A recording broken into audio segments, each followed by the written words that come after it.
It's happening. It's happening. It's finally happening.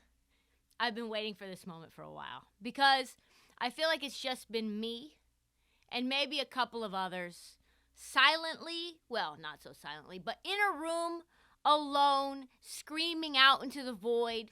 Something's wrong. Something's wrong. Something's wrong. This team's not right. This team's not right. That's not going to fix it. Nope, that doesn't make sense. And everybody just hates me for it. They've been shit talking me. But now Boston fans, NBA fans, and most importantly, those with credibility, Blue Checkmark Brigade, they have seen the light. So good, congratulations, you're a year late, but you're here. So we're here, we're all here now, we're on the same page, I hope. This Celtics team has issues. It does. We talked on it Monday briefly. We've talked on it last year multiple times when I had lots of things to say that people didn't like. Breaking down the Christmas game on Monday. You know the game where they had a 13-point lead. 5 minutes left, they choked on their own meat. You know, like that one, they lost by 4, that one, just like clockwork. And so it's not just the coach.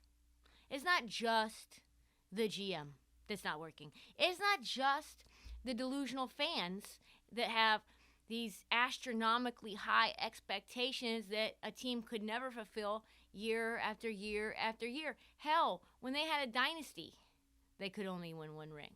How many? I mean, like Kevin Garnett, Rajon Rondo, Ray Allen, Paul Pierce, and still could only squeak out 1 measly ring out of those 4 insanely talented stars. What do you think this little ramshackle team's going to do? Absolutely nothing. It's everything, though. It's everything. Mostly, though, truthfully, though, it's the roster. It's not just Dennis Schroeder. It is, yeah, and I know we blame Dennis Schroeder, but he's actually the only bright spot on this team. It's the Jays. Let's be real. I hate to say it. And I don't think anybody likes this cold truth. I don't want to say it. I like them. I do. I like Jaylen Brown. I like Jason Tatum. But, shh, don't tell anyone. It's not working. It's not going to work. It's never going to work. No amount of players excoriating them publicly is going to make it work. No amount of coddling these two players, telling them how good they could be together if they just played like brothers, is going to fix it. Share your food, guys. Let Jaylen have the ball. This happened last year. Kemba Walker went on record and was like, hey, guys don't have chemistry. We need to make sure that we don't put our egos in front of the team. Marcus Smart went on record earlier this year about chemistry and egos, playing with pride. He also said earlier this year, Jaylen, Jason, can you guys share the fucking ball with anyone other than y'all? This is stupid. He said that, basically that, publicly. He went public with his frustration with Jaylen Brown, Tatum, and their inability to share the ball. And then they had a private meeting, players meeting, team meeting, in which the only thing that came out of that meeting was that nobody agreed. That's what the reporting says. Jaylen Brown came out then the very next day after Marcus Smart, who's supposed to be the leader, the soul, and the heart of this team, he's like, yo, these 2 dudes, love them, but they need to actually get their shit together and, be a team. Jaylen Brown's like, yeah, that was an unfortunate comment. What? An unfortunate comment? Then, all year, Ime Udoka has brought it up time after time after time. Compete! Act like you playing basketball. Act like you playing football. Compete! Share! Come on, boys. Move the ball. Put ball in hoop. Move without ball. Share ball. Put ball in hoop. Stop other team from putting ball into hoop. Pretty fucking simple. And so then what did they do in the game against the Wolves just the other night? A game where nobody was playing for the Wolves that I have ever heard of in my life. They shot 53% of their shots from behind the arc. Just chucked away. No sharing. Just coming up. Just in and out. Cross, tween, shoot. So Al Horford comes out, scathing comments. Why? Other than the fact that 53% of their shots were from behind the arc, other than that, well, after missing, like I said, their entire starting lineup, the Minnesota Timberwolves had no one. They rolled out Greg Monroe from the Washington Go-Go's. I'm not even joking. This is actually true. Nathan Knight from deep into the rotation. Jalen Noel, which literally Greg Monroe said, hey, played a great game. Never heard of this guy in my life. And he's on this team. Jake Layman, Portland Trailblazer legend, and a bunch of plumbers to try to come in some semblance of competition against a fully healthy, other than Jason Tatum, who's in COVID protocol for the millionth time. Just him was out. So it's like, just try to compete. Like, I know you guys are no one. I know you guys, like, are just coming from off the street. But, like, this is Jalen. Jalen meet Greg. Greg meet blah, blah, blah. Like, this is our plays. There's 2 out-of-bounds plays. Like, just ramshackle crew. And they should have been, like, light work for the C's, right? Like, this is an easy win. Minnesota Ignite just absolutely destroyed the Celtics. Like, absolutely embarrassed him to the point where I believe this is a turning point. This is the moment where all of the blue checks and everybody outside the organization, probably inside the organization, is like, this is not working. Greg Monroe, my man Greg Monroe from the Washington Go-Go, who I just saw on 14th Street with his little girlfriend that had the baby fat sweatsuit just rocking, like literally in a velour sweatsuit just the other day. Greg Monroe. 11 points, 9 rebounds, 6 assists. Robert Williams had, Time Lord, supposed to be top five center in the league. Couldn't compete with a man who hasn't been able to sniff an NBA roster. A guy who's largely fallen off of a cliff and gotten pushed out of the NBA because the league has passed him by. That man put buckets on Robert Williams. That man. He looked utterly lost. Udoka murdered Time Lord after the game because he played so bad. He was like, this is just ridiculous. Like, you can't just jump. When he jumps, like, we're supposed to make this guy shoot jump shots. Like, he doesn't know how to do that. He knows how to dunk on your head, which is what he did. You can't be going up with him, getting 5 fouls because of Greg Monroe. Jalen Noel, okay. Honestly, I swear to God, his teammates didn't know who he was. I've never heard that name before today. He had 29 points and 11 points in the fourth quarter to close out probably one of the more shocking upsets in all of the NBA this season. And we've seen some doozies. So to recap what was going on that night, a team missing 9 roster players and all 5 of its starters beat the Celtics with a center that just signed that morning and with 2 guys who combined had played less than 100 total minutes that year. The Wolves had 30 assists, 40 made baskets, and outscored Boston 50-26 in the paint and 19-3 in transition. Romeo Langford was an atrocious minus 32 in 36 minutes of play. Here's when I remind you that my man's from Eugene, Oregon trader Danny took Romeo Langford, number 14, in the 2019 draft, ahead of Nickeil Alexander-Walker, Matisse Thybulle, Jordan Poole, Keldon Johnson, Kevin Porter Jr., Talen Horton-Tucker, and Terrence Mann. Lou Dort wasn't even drafted that year, and he is a million times the player that Romeo Langford is. Danny Ainge. Gift that keeps on giving, folks. Like, just that's who he is. So anyway, back to Al Horford, which is where we were. That we gave you why he said what he said, which was scathing. Here's what he said. It all comes from all of us. You know, coach does what he has to do, but at the end of the day, it has to come from each individual player. We need to be held accountable and held accountable more. Individually, we need to look in the mirror. I don't know why, but for whatever reason, things are not translating for our group. We cannot keep playing like this. We just can't. All right, so here's where I tell you, folks said, hey, Jaylen Brown, did you hear what Al Horford had to say? And they told him. And could you expand on Al Horford's comments? Like, what do you think? He goes, searching? Looking in the mirror? No comment. And then he goes on to say, we're missing a lot of guys, and you can tell. First of all, pause. No, you're not. But keep going. We're missing a lot of guys, and you can tell chemistry-wise. It was just out of sync. A lot of those turnovers come from miscommunications, and a lot of those defensive lapses came from miscommunications. That's what it just comes down to, chemistry. Excuse me? Lack of chemistry?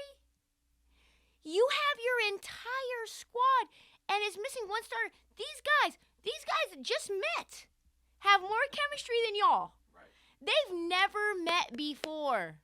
They don't even know each other's names. They don't follow each other on social media. You think you're lacking chemistry? You can't use that as an excuse, my dog. Like, my G, no, you can't do that. These guys never practice together. They've never learned the plays.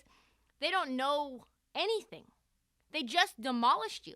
Like clowned you out there. Like, clowned you to the point where it was like when you clowned Portland and you drug a pretend dead Dennis Schroeder. That was how they did you, only it wasn't a full NBA roster. It was Greg Monroe from the Washington Go-Go. I think it's time. I think it's time for the Boston Celtics to say, when Jaylen Brown says chemistry, I think he needs to say the quiet part out loud. This team doesn't like each other. Like, sometimes the more time you spend with one another, the more you realize chemistry is not possible. Like, chemistry is a thing of a dream and a hope and a wish. It's not going to exist. It's not possible. This is a team, so many years to develop chemistry. Like, they've been with each other since they were drafted. They've had largely the same core with one another for many years. 4 years. It's not coming. If you can't bond during an adversity time like this, I don't know. I don't know, dog. This Celtics roster, to me, just simply needs to be blown up. Like, all the way up.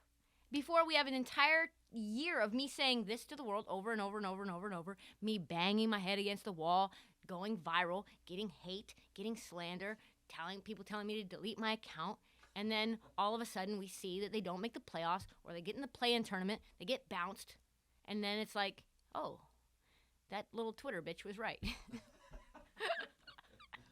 Here's what the blue check marks are saying now, folks. Best quotes from the media. I felt good compiling them because it felt like the thoughts that I've been having for the last 12 months came out into the ether. Gary Washburn, my man of the Globe. Robert Williams must take it real personal that he got outplayed by Nathan Knight and Greg Monroe. It wasn't even close. Another awful loss for the hashtag Celtics. Oh, Gary Washburn, learn how Twitter works. Keith Smith, I've been fairly hard on the Pacers and the Blazers in that I feel like that they've reached their expiration date with the cores, and it's time to break them up. But I've probably been neglectful in overlooking that the Celtics might actually be at that same point. Peter Stringer, mind you, used to work for the Celtics. Tweeted about the Celtics. I've loved the hashtag Celtics since I was like 5 years old. It's just not how Twitter works. You don't need to hashtag shit anymore. It's just the keyword comes up. Anyway, this season has been the most unenjoyable season I remember since the awful end of the Patino era. This team has been so far below where they should be, so many uninspired performances. Eesh. But of course, not everybody is like available with reality. We've got ball washers just coming through, cannot come to grips with the hard truth and the cold reality. And frankly, you guys should be ashamed because you're the reason you enabling their bad behavior are allowing them to continue with the status quo because you are making up excuses for them. It's just praising them, finding things about they're good and they're actually not. Well, this was the same thing they said last year. If the Celtics all had all starting five playing together, as if other teams aren't dealing with COVID, as if other teams aren't dealing with injuries. We've got guys like Kawhi Leonard out with ACL, boom, boom, gone. Right. What are you fucking saying? Straw man arguments abound. And then this gem, this is where you know it's like bad, because Celtics always, when they're wounded, come after and they shift the attention to another dog shit franchise and their dumpster fire. Didn't the basically full-strength Sixers just lose at home to the depleted 15-18 Hawks? Odd time for Sixers fans to be taking victory laps, in my opinion. If the Celtics lost to the depleted Hawks team with all their 5 guys active, my guess is your commentary would be different from what you're saying after the Sixers did it. Pause. Like, first of all, I would love nothing more than Sixers Twitter and Celtics Twitter to literally eat one another and destroy each other's faces at going to war for the end of time. But did you really just compare, my man, the Celtics losing to Minnesota Make-A-Wish Foundation with the Hawks, who just went to the Eastern Conference Finals less than a year ago? Is that true? Is that what you just did? The Celtics were at full strength and got gentlemen swept. Could barely even get into the playoffs last year. You had to do everything that you could. You were in the play-in tournament last year. This is not a good team. You had to fight just to be in the dance. What are we even talking about? This is what we have. Just to encapsulate what's happening. We have a team with a lack of urgency, a lack of competitive spirit. They're publicly arguing in the marketplace about who's to blame, what's to blame, if there is anything to blame. There's a lack of chemistry, lack of success. You've got Celtics Twitter turning on one another, Celtics Twitter turning on other fan bases, Celtics Twitter mad at other NBA insiders for pointing out what's true. They're like, oh, at least we're not the Sixers. It's like, fuck you. It's a mess. Everything about it is a mess. It was a mess last year. And then they overhauled the whole front office. They overhauled and got a new coach, moved the coach up, moved the GM out. And instead of overhauling the whole team, it was like, watch these cups. I'm going to move this cup that way, this cup that way. Where's the ball underneath the cup? It's like you didn't change that middle cup that needed to go. That's still there. I see it. It's the same roster. You just added Dennis fucking Schroeder. Like, that's it. You kept Marcus Smart. He needed to go. You extended him. Gross. You extended Robert Williams. You're extending players no business extending. So what's coming? According to former Suns GM Ryan McDonough, Dennis Schroeder's most likely on the move. I mean, listen, underpaying a decent player has its advantages. It turns out. That's one. Peyton Pritchard, this is what he said. Peyton Pritchard's strong December makes it more likely Dennis Schroeder is traded prior to the deadline. Schroeder's productivity contract make him easier to trade and attractive to contending teams. Pritchard's development is important to the Celtics due to his age and rookie scale deal. Then that guy, Peter Stringer, I told you about, the one who used to work for the Celtics, he said this later on after in that same Twitter thread. Jalen, to me, is overrated. Gasp, you don't say. And Tatum isn't a leader. One of them has to go, I'm afraid. Originally, I felt like it had to be Jalen. Now I'm starting to think, it could be either one. Yo, this roster has been fucked up. And it's finally obvious to everyone, thankfully, who watches. Maybe, just maybe, Jason Tatum, Jaylen Brown aren't meshing. I don't give a fuck if they're brothers. I don't care how much they like each other. That shit does not matter to me. Like, Andrew Wiggins and Karl Anthony Towns were like brothers. That shit did not work. That's not an excuse. They're not in charge. They are the talent. They are not in charge. I have to say this more and more as we become a more player-empowered league. These dudes don't know what they're doing at all. You can't have duplicate players on the roster that get along and don't share the ball. And you've got Jaylen Brown having 7 turnovers a game and blaming everything on Time Lord and the fans and Al Horford and whoever else. Someone had a tweet the other day that was like, oh, they should trade so-and-so for Robert Williams just so Jaylen Brown has a new person to blame. Like, neither are leaders at the moment. Neither are dogs at the moment. Neither, to me, are particularly critical to this team's future. I don't think you need either one. I'm starting to believe that maybe they're both valuable enough that you can just start again. Start new. If Brad Stevens is worth his salt at evaluating players, maybe he can get a new guy in the draft. Maybe you can find some young up-and-comer with a shitload of draft picks and probably some pieces to match salary, like I don't know. Get rid of one. Get rid of both. I don't fucking care. One of them needs to go. Of course, people won't say it. But another thing that needs to happen, in my opinion, is Marcus Smart cannot be, ever, your starting point guard. And he gets paid so much money, and that's the role that he wants. And he's like another version of a Dennis Schroeder. Like, they think that they should start. They think that they deserve a lot of money. And they're just inefficient chuckers who are undersized and play good defense. Like, I don't care that you play good defense. You shoot a million shots. And everybody gives Pat Beverly shit for being a pest, but like Marcus Smart is so chippy, is so annoying that Giannis Antetokounmpo may be one of the nicest human beings I've ever come into contact with. On Christmas Day, Giannis got undercut by Smart, and literally I had to see it with my own two eyes on television. He said, "I can't fucking stand that pussy, Marcus Smart." That's what he said. Then after the game, he tweeted out a photo of him posterizing Marcus Smart and was like, yeah, Christmas was a good day. This is not only an unpopular team within their own ranks, it's an unpopular team outside of the ranks. How do we know that things are at a tipping point, you ask? Other than me doing 20 fucking minutes on it? Is they're talking about bringing back IT right now. They're talking about Isaiah Thomas coming back onto the Boston Celtics. What is this?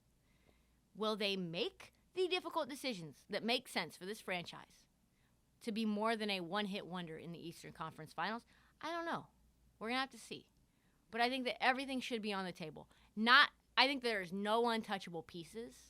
That's hard to say because I love Jason Tatum and Jaylen Brown. But there should be no untouchable pieces for the right price for this team to progress because let's be serious. Like, Jaylen Brown kind of plays defense, but he turns the ball way too much over. And Jason Tatum isn't a dog, and all he wants to do is take 35-footers. Like, he wants to ISO to fucking the logo, and it's like, that is not working.